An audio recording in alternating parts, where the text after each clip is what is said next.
Eh bien, bonsoir, bonsoir depuis Paris, bonsoir à Philippe Breneau qui a accepté mon invitation, qui est une invitation de 44 minutes au numéro 44. Vous êtes le 1, 2, 3, le quatrième auteur que j'invite dans ce cadre-là, dans un cadre totalement informel, par rapport à une actualité de livre que je considère avoir un rapport avec la psychanalyse, puisque ici au numéro 44, pendant 44 minutes, nous sommes dans un cabinet de psychanalyse. Il ne s'agit pas de psychanalyser un psychiatre écrivain, parce que vous êtes psychiatre et écrivain, Philippe Breneau, mais il se trouve que récemment, votre livre dont nous allons parler ce soir est sorti il y a quelques mois, mais j'ai entreaperçu une actualité autour de ce livre sur un réseau social, et puis je me suis dit, récemment j'ai pris un taxi pour aller rejoindre une femme, c'est un taxi qui a été très long, je conduis régulièrement dans Paris, il faut absolument que je lise Taxi Thérapie. Taxi Thérapie, c'est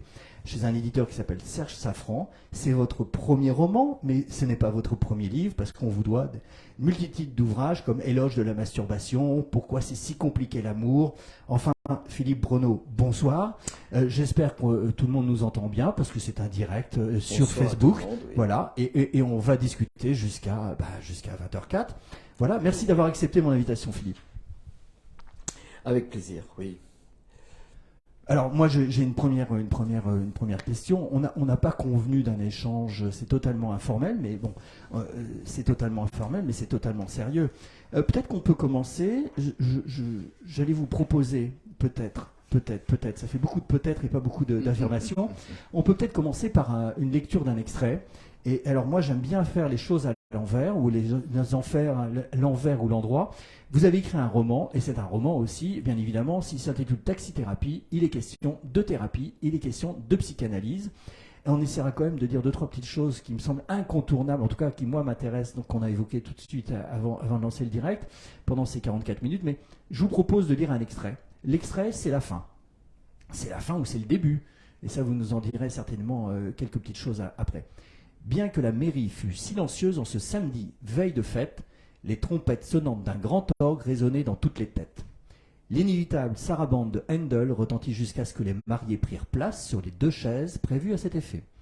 Planqué dans son écharpe tricolore, le maire commença solennellement « Permettez-moi de vous souhaiter la bienvenue dans cette salle des mariages qui ne ressemble à aucune autre tant elle est chargée d'histoire. De tous ceux qui sont venus célébrer le moment inoubliable de leur union, je désire tout de même vous rappeler l'engagement du mariage civil, celui de construire un avenir commun, de s'engager ensemble dans la vie. Il me faut pour cela votre consentement. Mademoiselle Justine de Beauregard, acceptez-vous de prendre pour époux monsieur Aimé d'Amour, ici présent? Pour toujours, assura Justine. Monsieur Aimé d'Amour, voulez-vous prendre pour épouse mademoiselle Justine de Beauregard, ici présente, à la seule condition qu'elle se sépare définitivement de sa mère? Accordé, fit Justine avec empressement. Ce samedi fut le plus beau jour de la vie d'Aimé, car, dès le lendemain, Justine fut une femme modèle, ressemblant trait pour trait à sa mère qu'elle ne revit plus jamais. Le cauchemar avait commencé. Donc la fin du livre, le cauchemar avait commencé, c'est un roman freudien, Philippe? Alors, merci, cher Franck, d'abord de cette invitation. Deuxièmement, bien d'avoir décelé, mis en exergue ce qui a été le fondement de ce livre, oui. Enfin, le vrai fondement, j'en parlerai dans un instant, mais comme beaucoup d'histoires, ça commence par la fin. Il est vrai que j'avais écrit cette fin bien avant d'écrire le roman, même si l'idée de ce roman m'était venue, on va le voir par ailleurs, m'était venue autrement. Oui, la fin contient tout le roman, c'est-à-dire quelque chose d'abord qui touche à la conjugalité, quelque chose qui touche à l'évolution des personnages. Et qu'est-ce qui est plus une évolution de personnage que les thérapies, l'analyse? On voit de quelle façon on évolue dans sa propre histoire. Et puis, cette fin du roman, comme une sorte de circularité, c'est très nietzschéen, on se rend compte qu'elle est inscrite dès le début. D'ailleurs, on verra de quelle façon, au fil de cette unité de temps qu'est la semaine, j'y viendrai tout à l'heure, dans laquelle s'inscrit ce roman, eh bien, survient une évolution qui va être celle de tous les couples. On sait combien il est difficile de maintenir le lien conjugal, combien il est difficile de passer des étapes, et notamment les liens avec les proches, avec la famille, avec la répétition des personnages, et on le voit intrafamilial, notamment dans la psychogénéalogie, et on voit de quelle façon, par exemple, cette Justine, qui est l'héroïne avec Aimé de ce roman, eh bien, Justine va ressembler trait pour trait à sa mère, ce que pendant tout le roman, effectivement, je ne dévoile pas grand-chose en le disant, Aimé va essayer d'éviter. Excusez-moi Philippe, on s'occupe aussi de la technique et donc j'ai un retour comme quoi on me dit qu'on vous entend bien. Oui. Et donc, j'ai évoqué différentes activités que sont les vôtres, mais il y en a une qui me vient à l'esprit. On s'est croisés donc il y a 2 ans, je ne sais plus, ou quelques années, et vous m'aviez évoqué votre désir de passer à l'écriture et à une écriture de roman. C'est ce qui a été fait, mais c'était lors vous participez à un jury annuel du prix SAD. Alors Justine, en fait, il y a beaucoup, je dirais, d'allusions, de clés. On n'a pas besoin d'être psychanalyste pour comprendre, ni d'être torturé et d'avoir des symptômes pour lire votre roman, mais il y a beaucoup de clés. Justine, c'est un personnage, parce que là on l'a entendu, aimer d'amour, c'est pas mal comme pour un futur marié. Mais alors Justine, elle est sadienne? Non, on n'est pas du tout là-dessus, c'est quand même assez conventionnel ce roman. Alors, effectivement, des clés, il y en a tout le temps. Mais je crois qu'il n'y a pas forcément besoin de les déceler, de les élucider. Par contre, c'est très vrai que le roman est un passage très particulier de l'écriture. Je vais raconter plutôt comment m'est venue cette entrée dans le roman, ou plutôt dans mon histoire personnelle. Je vais me permettre de le dire à des analystes qui entendent des histoires de vie. Eh bien, mon histoire de vie, c'est que j'ai commencé par écrire des romans, par écrire des nouvelles. J'ai eu un prix de la nouvelle il y a fort longtemps, un prix de scénario, et puis m'est venu quelque chose qui m'a totalement arrêté, une sorte d'automatisme intérieur qui m'a amené à interrompre la fiction, et me sont venus beaucoup de livres, puisque j'ai écrit plus d'une 50aine de livres, essentiellement des essais, progressivement dans la sexualité, la conjugalité, qui sont des matières que je professe et que j'enseigne. Mais dans ces derniers temps, dans les 10 dernières années, un certain nombre d'éléments personnels survenaient dans ces essais. Et c'est là que j'ai choisi de séparer et de revenir à ces romans, parce que certainement, si ces livres me sont venus, c'est tout simplement parce que j'avais réprimé cette fibre de la fiction. Moi, je dirais que c'est la plus belle définition que j'en ai, enfin c'est pour moi en tout cas, et j'espère la faire partager à beaucoup des auditeurs, mais vous connaissez certainement ce mot, et il est très vrai, c'est que c'est tout ce qu'on s'interdit de faire lorsqu'on fait de la science, lorsqu'on essaie d'en venir à d'apparente objectivité, eh bien c'est de mentir. Et ce mot de Cocteau est vraiment très fondateur, moi je dirais même de ma renaissance en fiction. Le menteur, dit Cocteau, plutôt le poète, est un menteur qui dit la vérité. Cette phrase très condensée définit pour moi la fiction. C'est-à-dire que j'ai passé mon temps à écrire des livres qui ont été, au contraire, dans l'approche d'une vérité, même quand il s'agissait de psychologie, de psychothérapie et ainsi de suite. On essaie de s'approcher avec grande vanité. Qu'est-ce que c'est, vous le savez autant que moi, qu'est-ce que c'est que cette vérité? Mais le poète est un menteur qui dit la vérité, je crois que par ses mensonges, par ce dont on vient de parler, par Justine, par d'autres éléments qu'on va évoquer, eh bien, on a une sorte de de premier plan, de faux self quelquefois que l'on présente pour permettre d'accéder à des réalités auxquelles d'ailleurs on n'aurait peut-être pas accès par une approche très directe de la psychologie même. Donc effectivement, est-ce que Justine est sadienne? Non. Dans l'essence de Sade, il y a quand même le fait de repousser les limites de l'exploration de la réalité. Sade est un révolutionnaire total. Et ce roman, en cela qu'on a pu se rencontrer dans le cadre de ce prix Sade, qui est intéressant, que nous avons relancé il y a une dizaine d'années, et qui aujourd'hui est un prix de qualité, je crois. Par contre, mon roman donc n'est pas sadien. Il n'est pas directement freudien, quoique, on va y venir. La référence de Freud est derrière toute cette histoire, et on va le voir.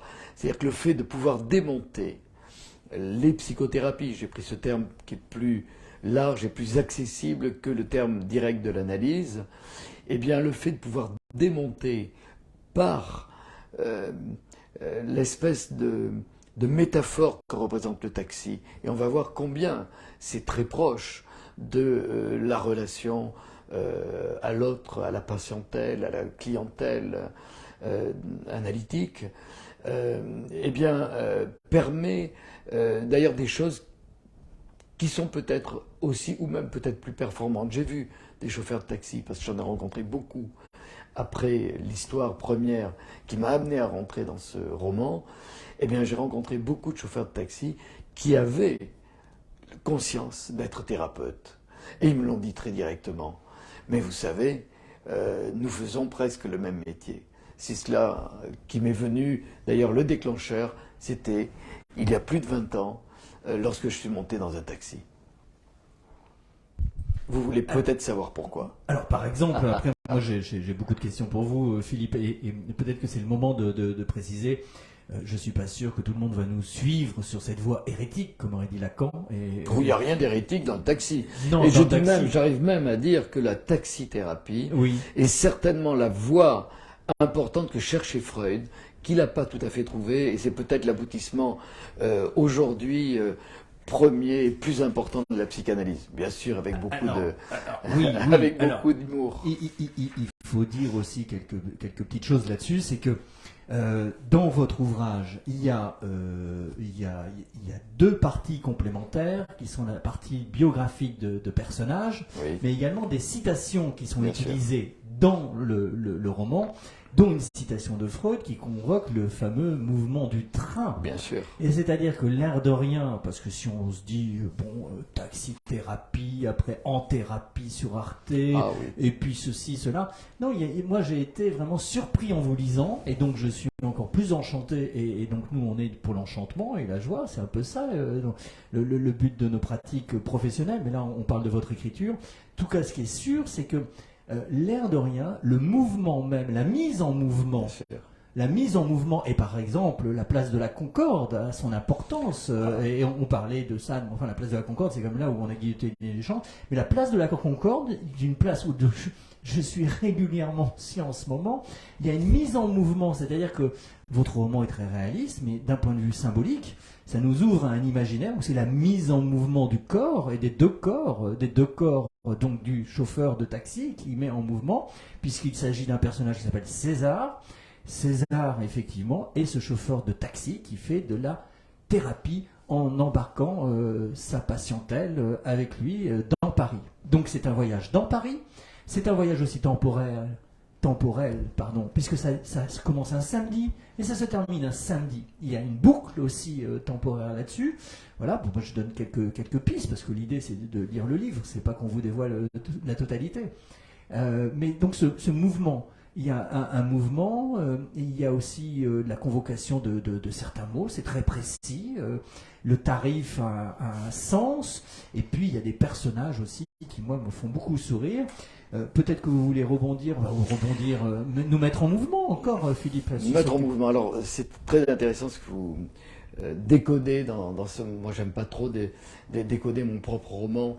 Ça fait penser, quand on demande, surtout dans le non-verbal, par exemple, dans une exposition chez un artiste, qu'est-ce que vous avez voulu faire avec ce tableau?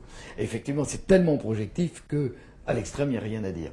Là, c'est un petit peu différent parce que, d'abord, il y a un objet qui est l'analyse, la thérapie, des choses que nous connaissons, qui nous intéressent. Mais je voudrais préciser deux petites choses. L'une, du pourquoi, du cadre, car ce roman a un cadre. Il a une histoire, ce roman, il a un cadre, et à l'intérieur, vous venez de me révéler, parce que je découvre des choses de mon roman. Les personnages m'ont échappé, et c'est là que j'étais heureux d'avoir cette sensation que l'on n'a pas lorsqu'on écrit un livre, un essai, c'est de voir les personnages qui s'échappent et qui vivent leur propre vie. Et donc cette histoire, et je le raconte pour les auditeurs qui ne le savent pas, mais ça n'entre pas en ligne de cause et ça ne dévoile rien du roman. C'est une histoire vraie au départ. Il y a 25 ans, à l'époque j'habitais Bordeaux, je venais souvent à Paris faire des émissions de radio au sujet d'un livre souvent. Et sortant de la maison de la radio, où on met à disposition un taxi, je monte dans ce taxi, la plupart du temps je ne vais pas me laisser aller à la conversation de café du commerce, mais le type était très sympa. Et il me demande de quelle émission venez-vous, et je le lui dis, et que faites-vous? Je suis psychiatre. Ah, me dit-il, nous faisons le même métier. Vos patients s'allongent, ne vous voient pas et vous racontent leur vie. Eh bien les miens, mes clients, ils sont derrière, ils ne me voient pas et ils me racontent leur vie. Et à partir de là, ce roman était né. J'ai mis 25 ans à le nourrir d'un certain nombre de choses. D'abord, comme chacun des auditeurs de cette chaîne, eh bien, des histoires personnelles, peut-être je vous en dirai une ou deux, sont des réalités qui sont rentrées directement dans ce roman, mais j'avais une unité de lieu. Je voulais bien le construire comme ça. L'unité de lieu, c'est très simple, c'était ce taxi. Unité de temps, et c'est ce que vous évoquez, ça se passe sur 8 jours, d'un samedi à un samedi, où il va y avoir, puisque vous avez lu la fin, il y aura un mariage à la clé. Mais cette unité de temps, c'est à la fois peut-être une dizaine d'années, où un couple a pu vivre, ou se rencontrer et vivre. Ça peut être l'ensemble d'une vie. Et d'une certaine façon, c'est une unité symbolique de temps, unité de lieu, unité de temps. Et à l'intérieur, vous venez de me révéler, effectivement, qu'il y a beaucoup de mouvements. C'est-à-dire ce taxi, notamment, il va tourner autour de la Concorde, il va y avoir une géographie césarienne, puisque le personnage central, ce chauffeur, s'appelle César. Une géographie césarienne de Paris, c'est un voyage à travers Paris, un voyage à travers les biographies, à travers les histoires personnelles, la conjugalité et surtout les limites de nos pratiques. Car l'intérêt d'une métaphore comme celle du taxi pour les thérapies, eh bien, c'est de montrer les limites de ce que nous faisons, de ce que nous ne pouvons pas faire. Et je révèle pas grand-chose, en disant que nous essayons en général de ne pas avoir de collusion entre les patients. C'est-à-dire qu'on va, bien entendu, ne jamais prendre deux personnes qui peuvent se connaître, mais ça, chacun en sait la règle. Sauf que, moi, en 40 ans de thérapie, ça m'est arrivé que des gens qui se connaissent puissent venir, et même de façon très proche. Souvent d'ailleurs, tiens, je me suis interrogé, il y a eu deux histoires qui m'ont marqué. Une qui m'a beaucoup embêté. J'ai dû même freiner l'une des deux thérapies, c'était pas possible. Qu'ai-je découvert? C'était deux hommes, qu'il y avait une femme qui en fait avait adressé chacun des deux. Si tu as un problème, va voir le docteur Bruno. Si tu as un problème, va. Et d'une certaine façon, quelle était la manipulation, je ne vais pas dire d'autres mots, de cette femme, à les envoyer dans un lieu où ils pouvaient presque se rencontrer. Eh bien, ce que va faire ce chauffeur de taxi, qui n'a que des gens en analyse, qui s'allonge dans son taxi derrière, et qui va d'ailleurs, il y a même un chapitre où il dit, il y a un type qui le prend pour un taxi qui était monté, mais il le fait descendre, parce que quand même, ce n'est pas un taxi ordinaire.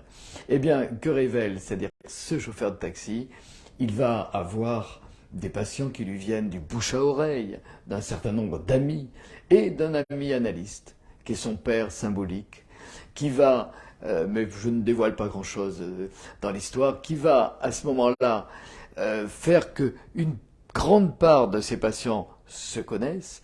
Il va être porteur de secrets, ce que nous essayons totalement d'éviter. Ça arrive. Personnellement, j'ai été porteur de secrets, et vous l'êtes souvent, on peut l'être. C'est à nous de le gérer, on a des contrôles pour ça, on a des réflexions. Et donc, cette position très particulière du chauffeur de taxi va nous permettre de réfléchir aux collusions. Au bout d'un moment, il a effectivement un peuple de patients qui va avoir des interactions très particulières, qui sont un petit peu loin de ce que nous vivons dans la pratique bien mieux cadrée, et c'est ce qui va donner quelquefois des drôleries, va permettre de comprendre des choses dans la conjugalité, et puis ça va nous montrer la vie tout simplement. Alors de la vie, il y en a. J'ai évoqué le ouzou dans votre livre des personnages, mais donc ce chauffeur de taxi s'appelle César González. Donc je n'ai pas pris de note, je vais lire sa biographie parce que ça va nous ouvrir des portes dans notre mouvement de 44 minutes au numéro 44. César González, 45 ans. Et alors là je fais une parenthèse, mais c'est que l'air de rien, ce personnage, ça parle un peu de l'histoire de la psychanalyse, même si vous êtes plus psychiatre ou psychothérapeute que psychanalyste. Enfin, j'ai une formation en psychanalyse. Et, oui.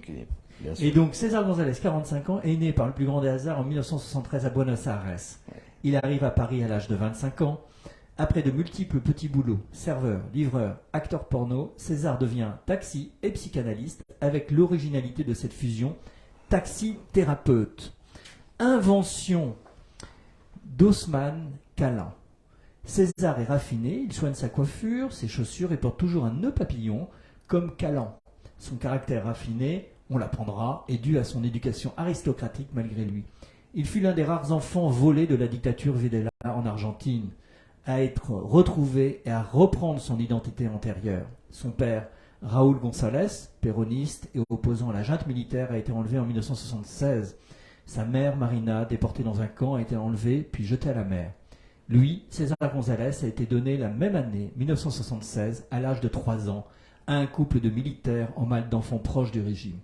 Pendant près de 20 ans, il s'est ainsi appelé Manuel San Martin, du nom d'une grande famille argentine dont il était le fils. C'est sa grand-mère, Maria Carmen, abuela de la Plaza de Mayo, qui, aidée par Jorge, a retrouvé sa trace en 1992. César avait 19 ans.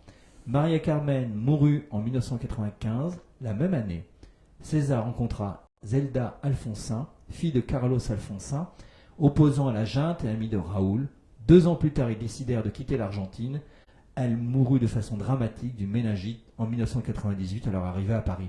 Ça, c'est la biographie de votre personnage principal, mais il n'y a pas de personnage secondaire non plus.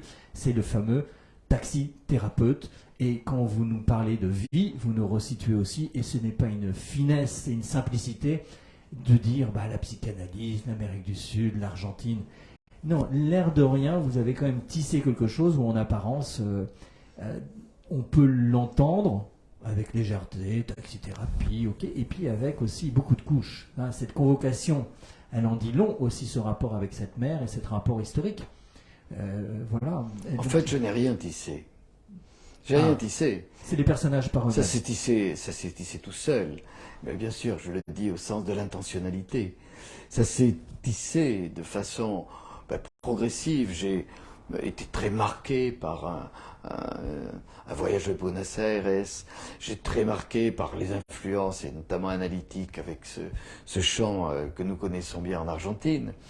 Et d'une certaine façon, mais c'est imposé.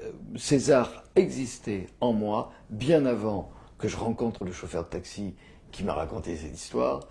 C'était un autre personnage, il ne s'appelait pas César, mais il était né à Buenos Aires il y a plus de 30 ans. Et d'une certaine façon, les choses se sont tissées. Qu'est-ce que c'est l'âme même du roman, qui est très difficile pour nous, à la fois dans des disciplines souvent dites objectives, où on veut essayer de capter des réalités, on le disait tout à l'heure, une approche de la vérité. Cette fibre, je la laisse simplement sortir, mais elle existe depuis longtemps, c'est-à-dire à ne pas chercher, justement, d'où ça vient, et ça se construit tout seul. Et c'est très compliqué, parce que très souvent, je dois enlever notre désir analytique, mais au sens pas psychanalytique, au sens d'analyser les choses et d'essayer de les laisser venir sans les analyser. C'est très compliqué. Personnellement, j'ai passé 2 ans avec Philippe Gian à réfléchir sur un laisser-aller dans l'écriture qui m'a beaucoup fait changer de position.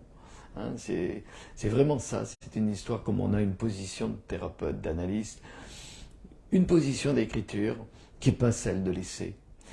Et donc cette biographie, elle est toute naturelle parce que en Argentine, il y a quand même eu des choses terribles qui se sont passées.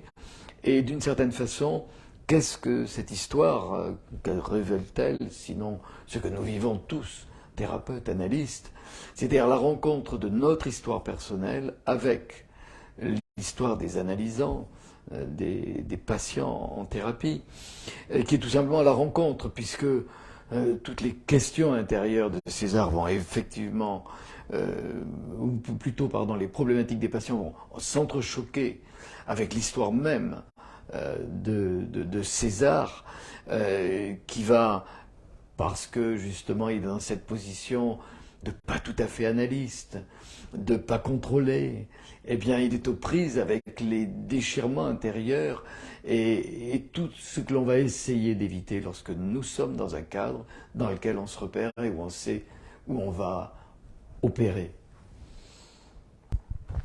Alors, ce fameux César, il a quand même un maître. Ça, en plus, vous m'avez confié, on s'est vu juste 5 minutes avant de commencer, Philippe, mais vous m'avez confié que tout le monde n'avait pas fait le rapprochement, mais moi je l'ai fait effectivement. Il a un maître, on l'a évoqué, il s'appelle Osman Kalan. Alors, Osman, d'origine turque, mais ce que je voulais dire, Osman, oui, ça veut dire le petit dragon. Et il y a quelque chose de terrible dans cette personnalité d'Osman Kalan. Osman Kalan, psychanalyste d'origine turque et de renommée internationale, meurt en 2011 oui, à l'âge de 80 ans. Oui. L'étymologie de son nom est parlante. Oui. Osman signifie le petit dragon. L'une de ses pensées ouvre le livre. Tout le monde n'a pas la chance de naître orphelin. Au cours des séances, César reprend souvent des formules de son mentor. Alors, moi j'ai quand même remarqué que ce fameux Osman Kalan dans votre roman, il est aux 5 rues de Lille. Oui, il habite aux 5 rues de Lille et César qui arrive sur Paris où il va faire des petits boulots, il va même être, très souvent il a été dans le porno, mais un porno très particulier, et puis il va devenir taxi et un chauffeur de taxi qui termine il lui dit écoute, chez un client que je suis depuis des années, tu le prends chaque lundi matin à telle heure aux 5 rues de Lille et ne t'inquiète pas. Par contre, attention, je ne dis pas le détail, mais il lui donne des choses très précises. Fais attention, il aime un certain cadre et il faut faire très attention. Donc c'est comme ça qu'il devient j'allais dire le thérapeute d'Osman Kalan, qui habite aux 5 rues de Lille et qui par contre va lui transmettre, puisque ça va être une situation réversive, voilà. On va pas dévoiler, mais je trouve il y a beaucoup de gens qui ont entendu. Oui, bien sûr, mais c'est surtout ce passage, effectivement, assez surprenant de ce Kalan qui demande de l'argent, voilà. Et donc ça rappelle beaucoup de choses. Mais puisqu'on est dans le roman et puisqu'on est dedans, oui, moi, de manière totalement arbitraire et pas du tout lacanienne, parce que je suis quand même plutôt d'orientation lacanienne, mais on ne s'arrête pas aux orientations, mais un horizon. Je me suis dit, on est au numéro 44. Je vous propose de lire la page 44. Oui. Et il se trouve que ça marche assez bien pour rentrer un peu dans le sujet. Bien évidemment. Dites-moi ce que c'est, parce que je n'ai pas idée de la page 44. Oui. Place des Invalides, 12 heures. Aimé. Ouais. Aimé reconnut l'homme qui s'éloignait sous les premières gouttes d'un orage prêt à éclater. Que faisait-il dans ce taxi où il l'avait croisé la veille? La vie d'Aimé était devenue si chaotique qu'il se posait de multiples questions. Il savait que des proches de Justine, Salomé, sa mère en l'occurrence, étaient des habitués de César, mais bien qu'il craignît les indiscrétions, il faisait confiance à l'expérience de l'analyste et surtout à la recommandation inconditionnelle de George. Si un jour tu as une vraie difficulté, va voir César. Aimé monta et s'allongea tandis que le divan se mettait en branle sous une fine pluie et déjà quelques rafales de vent. J'ai vu ma fiancée, elle est toujours prête au mariage, mais c'est moi qui ne le suis plus, je suis trop indécis. De quel mariage parlez-vous? Du mien, bien sûr. Vous voyez donc que vous allez vous marier puisque vous en parlez. Je précisais du mien, dont je doute de la réalité. L'obstacle, c'est sa mère. Vous la connaissez, je crois. César avait compris qu'Aimé parlait de Salomé, celle qu'il nommait la chiante, et il ne put que contenir un ressenti bien légitime. Vous ne voulez pas répondre? Réagit Aimé. Je comprends bien. C'est cependant pour elle que je suis là. Ça fait des mois que je n'en peux plus. Il faut m'aider à m'en débarrasser. Et donc là, on a encore du problème. Est-ce qu'on se débarrasse du symptôme? En tous les cas, dans ce roman, l'air de rien, il y a ça. Le symptôme, on ne sait pas si c'est le mariage et de quelle manière ce mariage... ou si c'est la belle-mère. Ou si c'est la belle-mère, voilà. On blague dans tout ça, mais c'est aussi l'idée parce que il y a beaucoup de... Non pas de légèreté, mais il y a beaucoup de choses moins sérieuses. Et on apprend des choses sur qu'est-ce que la psychanalyse. Et puis, par exemple, j'évoquais cette partie dans laquelle il y a toutes les citations qui sont référencées, mais dont on ne connaît pas les auteurs dans le roman. Donc il y a beaucoup de citations, effectivement. Donc sur la 4e de couverture est écrit Freud, mais aussi Lacan, Dolto, Socrate, Baudelaire, Cyrulnik parle par sa bouche, donc le fameux César. Son habileté à mener ses clients à bon port n'a d'égal que la fluidité de sa conduite automobile. Donc voilà, on est un petit peu là-dessus. Mais sur ces fameuses citations, il y en a quand même quelques-unes qui sont pesantes d'or. Voilà. Oui, et vous parliez de légèreté tout à l'heure. Ça m'évoque encore le mot de quelqu'un qui, pour moi, a tout compris, et que j'aime beaucoup, Cocteau, qui dit rien de plus lourd que cette légèreté-là. Eh bien, c'est un petit peu ça, parce que le ton, et ce que j'ai essayé de faire, passer au roman, à la fiction, après les exigences de ce que l'on a dans l'objectivité ou apparente objectivité, eh bien, il faut arriver à la légèreté. Et une légèreté qui est profonde. Et ce César, alors nous sont venues des idées de façon un peu progressive au fil des années. J'ai mis une vingtaine d'années à le construire et 2 ou 3 ans à l'écrire. Mais cette fluidité ne va lui venir que parce que César, qui n'a pas de formation de psychanalyste, il a vraiment quelque chose de très sommaire, et puis c'est Osman Callan quand même qui va lui donner les grandes clés, eh bien il va parler avec une sorte de carnet de bord dans lequel il a recopié des citations de grands maîtres. Alors il y a du Freud, il y a Lacan, il y a Dolto qui va même animer tout un chapitre, et puis il va lancer telle ou telle chose qui lui paraît pertinente, mais bien entendu que ce n'est pas n'importe quoi, n'importe quand, et il va y avoir effectivement un entrechocage et des choses qui sont révélées. Ça m'a beaucoup amusé d'inventer ces situations, mais qui nous viennent bien lorsque on a quand même vu des clients, des patients pendant très longtemps. Eh bien, presque les répliques viennent. Un peu comme si on était dans un dialogue, on fait du cinéma. Lorsqu'on fait de la fiction, je lance quelque chose et j'ai une petite voix dans la tête. C'est sûrement une patiente, un patient qui va répondre comme ça. Et je n'ai même pas à y réfléchir. Et c'est beaucoup plus profond avec cette légèreté. Vous êtes dans l'écriture, vous n'êtes pas dans la théorie. De la théorie, vous en avez écrit, je dirais, des livres scientifiques. Alors, il y a quand même dans les citations les plus connues et que j'ai sous les yeux, donc c'est simplement Freud, d'accord, la technique psychanalytique de 1919. Et donc dans le roman, cette citation-là, elle apparaît effectivement dans le bloc-notes de ce César, mais comportez-vous à la manière d'un voyageur qui, assis près de la fenêtre de son compartiment, décrirait le paysage qui se déroule à ses yeux. Freud parle du train, bien évidemment, et il ne pensait pas au taxi parisien. Mais j'espère qu'on aura l'occasion d'aller prendre un café ou un verre ensemble au café Freud de la Maison d'Amérique latine, ensemble, où Freud logeait pendant qu'il venait à Paris chez Charcot. Avec plaisir. Chez Charcot. Mais il nous reste moins de 10 minutes, c'est pour ça que juste un mot aussi autour de ça. Cette citation, effectivement, de Freud que tout le monde connaît, et qui est fondatrice même je veux dire, de la libération de la parole, de la levée de l'inhibition. Comportez-vous, et c'était extraordinaire, c'est quand même dit par un sidérodromophobe. Freud ne pouvait pas voyager, et ça a été terrible quand il part de Vienne, en passant par Paris pour aller à Londres, alors que, eh bien, il demandait à chaque client, chaque analysant, de se comporter comme s'il était dans un wagon de chemin de fer. C'est en cela que la taxithérapie est certainement le prolongement de la psychanalyse et peut-être la voie universelle et la voie idéale qu'aurait cherché Freud. C'est possible. Ça me parle énormément. J'ai dit voie idéale, pas voie royale. Oui, ça me parle énormément quant au dispositif psychanalytique et analytique, parce que les psychanalystes, leur inconscient marche 24 heures sur 24. Oui. Et on le sait par rapport à Freud d'ailleurs, mais ils ne pratiquent pas 24 heures sur 24. Oui, et donc ils ont d'autres activités. Et j'ai une activité à l'heure actuelle qui me mène à beaucoup conduire dans Paris, donc c'est très drôle, mais une autre citation, parce que ça, elle marche bien aussi. Oui. Et puis aussi ça me fait plaisir, mais parce qu'il vient d'avoir un complément d'édition dans l'actualité psychanalytique majeure, éditoriale, parce que vous avez été un grand éditeur aussi, Philippe. Ça me permet de placer ça.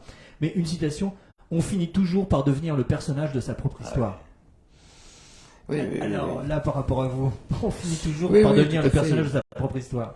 Tout est vrai, et à la fois, je trouve que ce jeu de citations qui m'est venu progressivement m'a ouvert des portes extraordinaires. Alors j'ai mis des tas de citations que je connaissais, que beaucoup connaissent, d'autres que j'ai trouvées extraordinaires. Je pense à tout un chapitre, je l'ai dit tout à l'heure, éclairé par une citation de Françoise Dolto que j'aime beaucoup et qui m'a permis de découvrir des choses dans l'histoire de mes personnages auxquelles je n'avais pas pensé. C'est en cela que les histoires échappent, et peut-être à travers des citations qui sont comme celle à laquelle je pense, mais je ne veux pas la dire, qui sont vraiment très profondes et toujours pareil, rien de plus lourd que cette légèreté-là. Alors je suis en train d'essayer il y a beaucoup de citations, donc j'essaye d'en trouver une qui peut faire sens. Non, on va oublier le Talmud pour ce soir, mais on va garder quand même une autre. Il y a aussi, par exemple, une citation. On va dire citations, elles sont en italique, elles sont dans votre note, tout à fait. mais parce que ça fait très sérieux. Celle précédemment, c'était Jacques Lacan. Alors Freud, Jacques Lacan, alors effectivement, là, on est dans les grandes figures de maître, hein, de maître au sens presque de maître asiatique, maître zen. Le bonheur des uns fait souvent le malheur des autres. Mais alors, de qui est cette citation, Philippe ? Alors, j'avoue que là, je l'ai oublié. Peut-être, vous pouvez me dire. C'est un proverbe. Oui, c'est ça. Il y a des proverbes. Ah aussi, oui, il y a des proverbes. Voilà. Il y a tout un tas de choses. Alors, d'abord, j'ai cherché des choses aussi adaptées à telle ou telle situation. Et puis, vous savez, comme dans toute écriture, ça, c'est une toute petite partie de tout l'en-deçà d'un roman. Montesquieu, lorsqu'il écrivait L'Esprit des lois, a écrit 3 livres précédents. Et on ne voit que l'Esprit des lois qui est grandissime. Et ces livres existent dans sa bibliothèque. Je suis un Bordelais au château de la Brède. Montesquieu avait fait des livres entiers écrits. Eh bien, c'est un petit peu ça. Comme quand on construisait une cathédrale. Ensuite, vous ne voyez que le résultat, parce qu'on a enlevé les échafaudages. Eh bien, ces citations sont la partie émergée d'un très gros corpus qui a fonctionné, et puis les unes ou les autres sont venues d'abord au fur et à mesure de l'histoire des personnages, puisque cette histoire n'a pas été écrite à l'avance. Elle s'est écrite toute seule. Alors, une histoire qui s'est écrite toute seule, il y a une citation qui me tient particulièrement à cœur, parce que ce roman, c'est quand même le roman d'une analyse ou de plusieurs analyses. Et il y a un roman dont vous avez extrait une citation, qui est quand même peut-être un des seuls, enfin c'est pas un roman, c'est un livre, mais enfin un témoignage. Les psychanalystes, les analysants parlent beaucoup de ce que c'est que la psychanalyse. On tourne en rond, hein, et pas autour de la place de la Concorde ou des Invalides ou d'autres places. Mais c'est surtout, moi, un ouvrage qui est, je trouve, fondamental, Une saison chez Lacan de Pierre Rey. Ah oui, oui. Et donc là, l'air de rien, vous extrayez une citation que je n'avais pas du tout en tête, mais dont on va tout de suite comprendre le sens. On va certainement pas terminer là-dessus, mais notre course, j'ai une petite question pour vous justement là-dessus, mais il n'y a pas de malentendus, il n'y a que des malentendants. Oui, c'est magnifique. Et là, on est presque, ça dévoile presque la fiction, parce que en écrivant de la fiction, on essaie d'écrire une sorte de panorama dont vous ne voyez pas les soubresauts, on ne voit pas les fondations, et effectivement, c'est comme la lettre volée, c'est comme un certain nombre de choses qui sont tellement évidentes qu'on ne les voit pas. Et la fiction, je crois, c'est d'arriver, et je ne sais pas le faire, avec beaucoup d'humilité. Vous disiez tout à l'heure que c'était le premier roman que je fais paraître, j'en ai écrit d'autres qui n'ont pas, à mes yeux, la valeur d'être lus.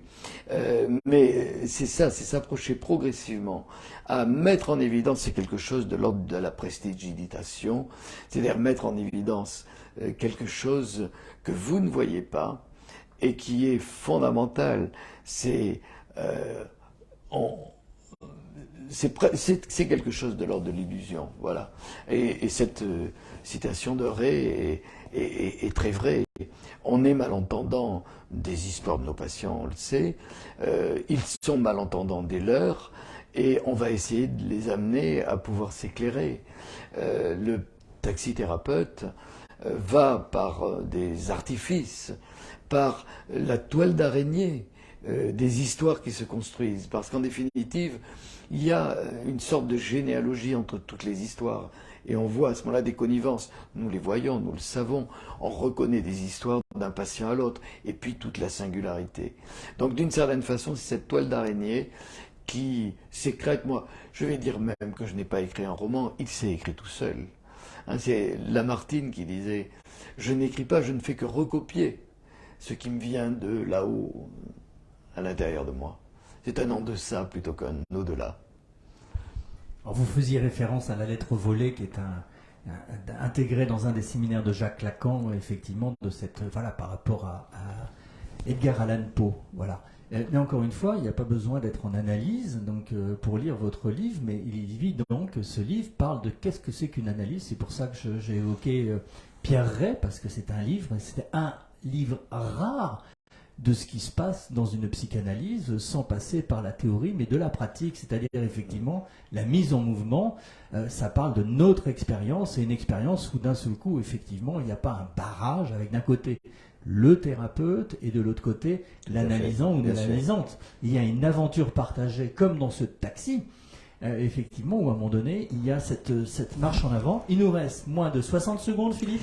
Qu'est-ce que c'est que le temps horaire pour terminer? Le temporaire. Alors là-dedans, il y a pas mal d'inventions de ce taxithérapeute. Eh bien, le temporaire, ça va être une séance dans laquelle le temps va être réglementé. Il a 2 ou 3 artifices qui font qu'en définitive, et on va reconnaître aussi quelqu'un là-dedans, le temps est compté et le taxi est le maître du temps. On est presque. On est presque, nous sommes exactement. Donc on ne va pas regarder d'un compte à rebours, ce genre de choses. C'est pas une émission de radio, c'est pas une émission de télévision. Qui est le maître du temps aujourd'hui? Et qui est le maître du temps aujourd'hui? Mais effectivement, il y a ce temps horaire. Et même moi, parce que je me suis dit, c'est bien qu'on en parle par rapport à ces mots composés, donc dont effectivement, ça devient le temporaire. Et ça devient le temporaire. Et je vous avoue que je ne l'avais pas entendu. Mais là, est-ce que ça sera temporaire ou pas, en tous les cas, vous vous réécouterez avec plaisir, Philippe, oui, bien sûr. et puis on gardera ou on effacera cet entretien. Merci beaucoup Philippe Renaud. Grand Écoutez, merci à vous, Franck. Voilà, on va arrêter ce direct et puis ça va rester sur Facebook et ça trouvera peut-être place sur une chaîne YouTube avec les autres auteurs. Merci Et beaucoup. bravo pour les 44 minutes. Je trouve ça d'une originalité. César a été, et d'ailleurs, César m'a dit qu'il trouvait ça formidable. Mais Merci nous à sommes vous. vraiment au numéro 44, mais c'est vrai que d'un point de vue, certains psychanalystes freudiens à Londres ont des horaires très précis, mais on est quand même un peu lacanien. J'arrête le direct et je vous souhaite grand succès pour ce livre.